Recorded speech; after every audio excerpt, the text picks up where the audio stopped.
students, I'm Richa Kuteta, Assistant Professor in Biyani Institute of Science and Management, Jaipur. Today I'm here to deliver a topic in front of you which will going to be stress in examination before, present and past. मार्च का महीना है, obviously students को बहुत ज़्यादा stress होता है. Stress 3 तरीके के होते हैं. जैसे हमारे टेंसेज होते हैं, that is your past and your present and your future. इसी तरीके से स्ट्रेस भी इसी लाइन में आपके सामने आता है. पहला होता है पास्ट. पास्ट का स्ट्रेस को अगर आपने हल्का सा भी कोप अप कर लिया तो आगे के स्ट्रेस बहुत कम हो जाते हैं. स्ट्रेस होना भी बहुत इंपॉर्टेंट है. कभी कभी स्ट्रेस आपका बहुत पॉजिटिव पॉइंट होता है जो आपको मोटिवेट करता है और आपके मार्क्स अच्छे आते हैं. बट ओवर स्ट्रेस ये बहुत डेंजरस होता है. ये आपकी सारी पढ़ाई को या जो भी आपने लर्न किया है उन सब चीज़ों को कहीं ना कहीं दबा देता है और आपको स्ट्रेस फॉर्म में लेकर आकर आपके मार्क्स को कम कर देता है.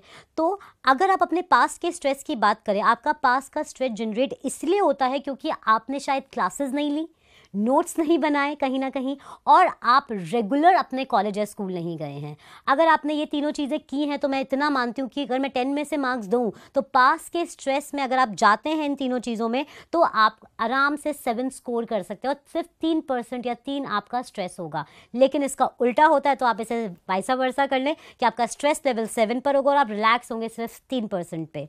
सो आपको बहुत सिंपल सोल्यूशन है. रेगुलर क्लास में बैठिए, कोई इशू नहीं आने वाला. आपको रेगुलर कॉलेज जाइए और नोट्स बना लीजिए आप अपने. चलिए अब थोड़ा सा आगे बढ़ते हैं. मैं बात करूंगी एग्जाम देते वक्त का स्ट्रेस.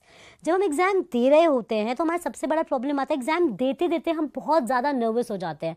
हम डरने लगते हैं, हमारा स्टमक एक होने लगता है, हेडेक होने लगता है, केहू को तो वॉमिटिंग होने लगती है. और कुछ बच्चे तो छुट्टी ले लेते हैं या फिर डर के मारे जाते ही नहीं है एग्ज़ाम देने के लिए. तो मैं मानती हूँ कि आपको सबसे बड़ा इंपॉर्टेंट चीज़ है मेडिटेशन, जो वैसे तो तीनों स्केल पे बहुत इंपॉर्टेंट है. लेकिन आप थोड़ा सा मेडिटेट करेंगे, doesn't matter your age is 5, 15, 20, 25, 30, 35 and so on. Meditation सबके लिए होता है. ये मिथ है कि मेडिटेशन स्टार्ट करते हैं 50 की एज के बाद. नो, मेडिटेशन स्टार्ट डेफिनेटली जिस तरीके से हम हमारे भगवान को ढोक देते हैं जब हम पैदा होते हैं, तभी से हमें मंदिर मस्जिद सब जगह लेके जाया जाता है. क्या कारण होता है? That is also meditation. तो ये भी मेडिटेशन का पार्ट है कि आप थोड़ा अपने आप को रिलैक्स करें, मेडिटेशन के 5-10 पॉइंट्स को अपनाएं तो डेफिनेटली आप अपने प्रेजेंट के एग्जामिनेशन फोबिया से या स्ट्रेस से कोप अप कर पाएंगे. अब होता क्या, आप एक और बहुत अच्छा तरीका होता है, आप ओवर ईट ना करें, ना ही आप अंडर ईट करके जाएं. या तो हम बहुत कम खा के जाते हैं या हम बहुत ज़्यादा खाना खा के चले जाते हैं, वो भी आपको बहुत ज़्यादा इरिटेट करता है इंटरनल बॉडी में. दूसरी चीज़, आप जो भी अपने नोट्स हैं, पहली चीज़ तो ये कि आप एग्ज़ाम के 2 घंटे पहले से पढ़ना बंद कर दें. Yes, I am assistant professor and yes I am saying it to you. आपको बंद करना ही होगा. आपको रिलैक्स होना होगा. अपने एनवायरनमेंट को देखें, चाहे आप पेड़ पौधे चिड़िया अपनी फैमिली मेम्बर से मिले, फ्रेंड्स के साथ में बातें करें, मस्ती करें. मस्ती मूवी देखना नहीं होता डेफिनेटली, लेकिन हाँ आप उनसे बातें करें, आप रिलैक्स मोड में रहें, कोशिश ये करनी चाहिए. और फिर थोड़ा सा अगर आपके पास अपने की पॉइंट्स हैं, नोट्स हैं, उनको रिवाइज कर लें. रिविजन सक्सेस है मार्क्स का, ये तो श्योर बात है. As a teacher, as a lecturer I can say it to you कि अगर आपने रिवाइज किया है तो डेफिनेटली आपके मार्क्स अच्छे आएंगे, क्योंकि वही चीज़ आपके दिमाग में घूमती है. जिस तरीके से हम मूवी देख कर आते हैं और हमें उस वक्त वो याद रहती है, उसी तरीके से आपके नोट्स होते हैं. आप नोट्स कैसे बना रहे हैं, वो डिस्प्ले कैसा है उनका, कितने वो अट्रैक्टिव है, कितने कलर्स आपने यूज़ किए उनके अंदर, डेफिनेटली ये चीज़ आपके काम में आएगी. तो जब आप अपना एग्जाम दे रहे हैं, बी रिलैक्स्ड. थोड़ी चॉकलेट अपने पास रख सकते हैं या च्युइंगम रख सकते हैं, पानी लेके जाएं, अपनी वॉच ज़रूर लेके जाएं. आप वॉच एक इतना सही तरीका होता है कि जो आपको मेंटेन करना होता है क्वेश्चन पे क्वेश्चन कि अब ये क्वेश्चन इतने मार्क्स का होगा, ये क्वेश्चन इतने मार्क्स का होगा, उस अकॉर्डिंग अगर आप ट्रेल पे चलते हैं तो डेफिनेटली आपका स्ट्रेस कम हो जाएगा.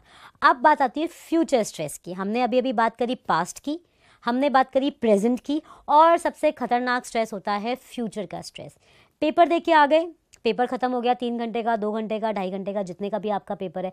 पेपर देखिए, जैसे आप एग्जामिनेशन हॉल में से आते हैं, आप सबसे गलत पॉइंट अपना ये करते हैं कि अपने नोट्स को रेफर करते हैं या फिर दोस्त उनसे आप पूछते हैं तेरा क्या हुआ, तेरा क्या आंसर आया, ये पॉइंट मैच हो रहा है नहीं हो रहा है. गलत.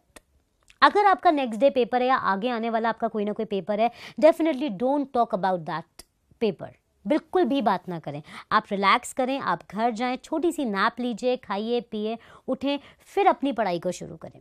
ना कि टेलीफोन पे आप बात कर रहे हैं कैसा हुआ, इसका आंसर क्या था, इसको किस तरीके से करना चाहिए था। अब वो चीज़ हो चुकी है, वो नहीं हो सकती। अभी मैं ये सोचूं कि मेरी चीज़ तो ये अच्छी हो जाए, वो अच्छी हो जाए, जो चीज़ निकल गई वो निकल गई। अच्छा हुआ वेल एंड गुड, नहीं अच्छा हुआ और भी वेल एंड गुड, कोई बात नहीं। आगे के पेपर को बेस्ट करना है। सोच ही है, स्ट्रेस आता है सिर्फ और सिर्फ यहाँ से।